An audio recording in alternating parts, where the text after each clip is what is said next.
My name is Amy Snyder, and I'm 27 years old. I reside with my father and mother. Our family has always stuck together as a trio since my early years. Growing up, I've always admired my dad. He's the epitome of hard work, running his own bustling business. Though his schedule keeps him away from home most of the time, whenever he finds a moment, he dedicates it to me. On his off days, he prioritizes spending time with me, proving himself to be an exceptional father. My mom, however, paints a different picture. As far back as I can recall, she has never been employed. While she tends to household matters, she's never lent support to my dad's business or pursued a career outside our home. Despite our comfortable lifestyle, with my mom often seen socializing and attending events, her lack of involvement in my life has left me feeling somewhat neglected. There were moments of profound loneliness, but my dad's unwavering presence always filled that void. He understood the indifference my mom held towards me and made it his mission to ensure I never felt neglected or alone. As I grew older, my mother's tendency to break promises became apparent. While my dad's commitments were steadfast, my mother's casual approach to promises left me disillusioned. I learned not to hold her pledges in high regard. Conversely, my dad's reliability and trustworthiness garnered my admiration. I even entertained thoughts of joining his company after graduating from university. Being the only child, I saw it as a way to honor my father's legacy and continue his work. Upon reaching my 20s, my father began imparting invaluable wisdom during our outings for drinks. Meanwhile, my mother's involvement in my life remained superficial. The only time she interjected was during my sophomore year of college when I expressed my desire to join my father's company. "Dad, I want to work at your company after graduation. I'm already preparing for it. I want to follow in your footsteps someday," I announced eagerly. "Amy, are you sure about that? A girl doesn't need to pursue such endeavors." My mother intervened, her words dripping with traditional expectations. "Why not? I want to work hard like Dad," I insisted. "A woman should find a good man and let her husband provide for her," she countered, echoing typical sentiments. Disheartened by her lack of understanding, I chose not to engage further. I refused to live a life tethered to someone else's ambitions, mirroring my mother's existence. I had always aspired to become an independent woman, determined to navigate through my college years on my own terms. After that pivotal moment, I dedicated myself to diligent study, paving the path to join my father's company immediately after graduation. Though my mother remained unconvinced, it seemed she eventually resigned herself to my decision. "If you choose to live this way, so be it. But remember, you'll bear the consequences of not heeding your mother's advice," she remarked resignedly. "If you're willing to accept that, then do as you please." So I followed her directive by stepping into my father's company, inadvertently widening the chasm between my mother and me. Conversely, my bond with my father deepened as we spent more time together. Reflecting on it now, I realized my mother wasn't pleased with the turn of events. Upon joining my father's company, he invested considerable effort in my training, which, unbeknownst to me, was driven by his declining health. It took him nearly half a year to acquaint me with the intricacies of the job before he collapsed at our workplace, swiftly whisked away to the hospital. Over the next 5 years, he valiantly battled his illness. "Emmy, how's the company faring without your dad?" my mother inquired, her concern veiled by skepticism. "It's challenging, but everyone's rallying behind me. Dad entrusted me with everything I need," I replied confidently. "Well, as long as that's the case, just ensure you don't leave the company to ruin as the second generation," she cautioned, her words tinged with apprehension. "You lack any genuine interest or affection for the company. You're merely preoccupied with others' perceptions," I retorted, disheartened by her lack of faith. During my father's illness, our disagreements were frequent. Despite his weakening state, he made sporadic visits to the company, emphasizing its significance. "These employees in this company are invaluable treasures to me, but I must relinquish my hold on them," he confessed, his voice laced with emotion. "Amy, I've witnessed your dedication over the years. I trust you to safeguard this place and everyone here. I don't know if I can emulate you, Dad, but I'll strive to uphold your legacy," I pledged solemnly. From that day forth, the mantle of leadership was bestowed upon me. With my father mostly confined to the hospital, my days were consumed with the company's affairs, leaving little time for homecomings. I prioritized visiting him regularly, carving out time amidst my busy schedule. My mother, on the other hand, fulfilled only the basic duties, such as delivering changes of clothes to him. Even that seemed to inconvenience her. I couldn't help but wonder about her feelings towards my father. Did she lack any sense of gratitude or compassion for his illness? The thought left me feeling sorry for him, recalling the sacrifices he made for me during my childhood, a time when my mother's affection remained elusive. Despite my exhaustion, I made a concerted effort to visit him as often as possible, a routine that persisted for about a year until he peacefully passed away in his sleep. Amidst the whirlwind of tasks that followed, I barely had a moment to grieve. My mother, oblivious to my emotional turmoil, expected me to handle everything from funeral arrangements to hospital paperwork. Realistically, I knew I couldn't rely on my mother, who had never ventured beyond the confines of our home. So I silently assumed responsibility for the myriad tasks. The day after the funeral, my mother broached the subject. "Amy, now that the funeral's over, you've settled down, haven't you?" she inquired. With a heavy heart, I accepted the reality of the situation. "Please leave this house. I've just inherited 200 million yen, so I have no use for you anymore." "Thank you," she declared, as though it were a mere formality. Her words stung, but I had anticipated them. Further discussion seemed futile. Did she truly believe that wealth could replace familial bonds and absolve her of responsibility? With a multitude of questions swirling in my mind, I made the decision to depart. The next day, I arranged for the sale of all belongings associated with me, leaving my mother utterly surprised at the speed of my departure. I had meticulously planned my departure, but I harbored a secret from my mother. Despite her claim of inheriting 200 million yen, my father had entrusted all financial matters to me, designating me as the sole inheritor. Not a single yen remained for my mother, a decision my father made adamantly while he was still in good health. "Your mother lacks the understanding of money management or prudent spending. I want you to provide her with monthly household expenses," he instructed me.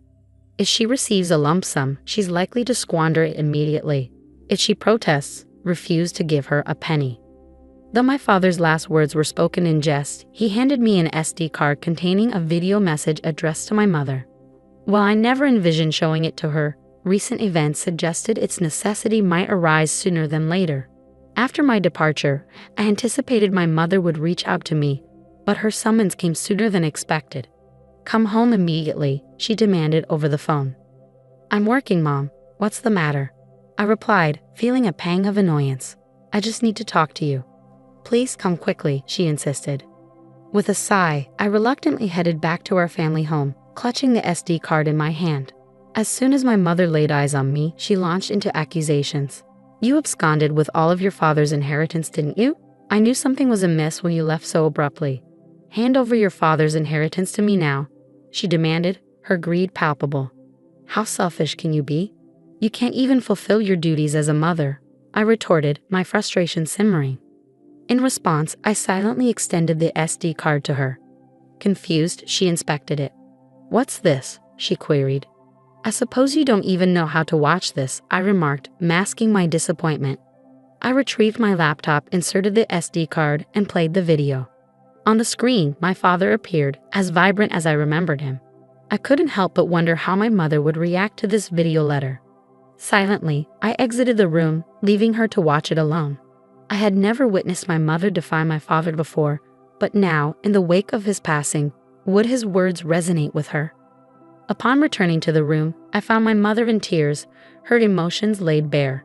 I was taken aback, my mother, shedding tears over a video of my late father. I was intrigued by the contents of the video letter he had left for her, but hesitated to watch it myself. Consequently, I remained clueless about the cause of her tears. "Mom, are you okay?" I inquired, concern lacing my voice. "Yes, I'll be fine. For now, I understand. I'll adhere to your father's wishes and entrust everything to you from now on. Please, go home for today. Call me once you've had time to gather yourself," she replied, her tone subdued. Sensing her desire for privacy, I left promptly, pondering over how my father had managed to silence my mother. Questions swirled in my mind as I made my way home. Nearly a month passed without any communication from my mother, prompting concern to gnaw at me. During my lunch break, I decided to pay a visit to my parents' house, hoping to check on her. However, she wasn't home. That evening, I returned once more, relieved to find the lights on. "Sorry for dropping in unexpectedly. I came by this afternoon, but you weren't home, so I grew concerned," I explained upon seeing her. "I'm sorry, I was out for my part-time job during the day. my mother explained upon my return. A part-time job? I echoed incredulously. My understanding of my mother painted her as someone vehemently opposed to work. How had it come to this? Didn't you watch that video? It was a video letter addressed to you. I retorted, baffled by her sudden change in behavior. You can take it home. You should watch it too, Hammy. Can I watch it? I asked, extending the SD card to her. Very well, she acquiesced, passing it back to me. Feeling a twinge of apprehension, I returned to the office and settled at my father's desk. With a deep breath, I played the video.